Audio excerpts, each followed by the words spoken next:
Hi friends, இன்னைக்கு பார்த்தீங்கன்னா blueberry வச்சு தான் ஒரு மில்க் ஷேக் தான் பண்ண போகிறோம்.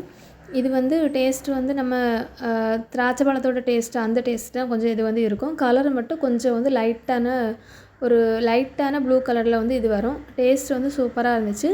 இதுக்கு பார்த்தீங்கன்னா ஃபஸ்ட்டு வந்து ஒரு பாக்கெட் அளவுக்கு ப்ளூபெர்ரி எடுத்திருக்கேன். இதை வந்து நல்லா வாஷ் பண்ணி எடுத்துவிடுங்க.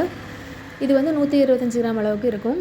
அதுக்கப்புறம் ஒரு கப் அளவுக்கு காய்ச்சி ஆற வச்ச பால், அதுக்கப்புறம் ஒரு 2லேருந்து 3 டேபிள் ஸ்பூன் அளவுக்கு சீனி. நீங்கள் வந்து காய்ச்சி ஆற வச்ச பால் எடுக்காட்டு அதை வந்து அப்படியே நம்ம வந்து ஃப்ரீசரில் ஃப்ரீஸ் பண்ணி கூட எடுத்து அடிக்கலாம், அதுவும் நல்லாயிருக்கும். இதை வந்து இப்போ வந்து நம்ம ப்ளூபெர்ரியை போட்டு இது கூடவே வந்து சீனி போட்டுவிடுங்க. சீனி போட்டுட்டு கொஞ்சமாக பால் ஊற்றி ஃபஸ்ட்டு அரைச்சி எடுத்துக்கிடலாம். ஃபஸ்ட்டே வந்து எல்லா பாலையும் ஊற்றிட்டா நல்லா அரைப்படாது, அதனால தான். இப்போ வந்து போட்டுட்டு லைட்டாக வந்து நல்லா அரைச்சி எடுத்துவிடுங்க.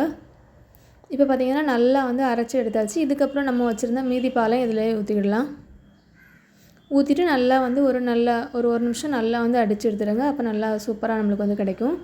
இதை வந்து நம்ம வந்து ஃபில்டர் பண்ணி குடிக்கணும் அந்த மாதிரி எதுவுமே இல்லை. உங்களுக்கு வந்து ஃபில்டர் பண்ணி குடிக்கணும்னா இதை வந்து ஃபில்டர் பண்ணி எடுத்துடுங்க. அப்படி இல்லைனா நம்ம வந்து அப்படியே கூட குடிச்சிக்கிடலாம்.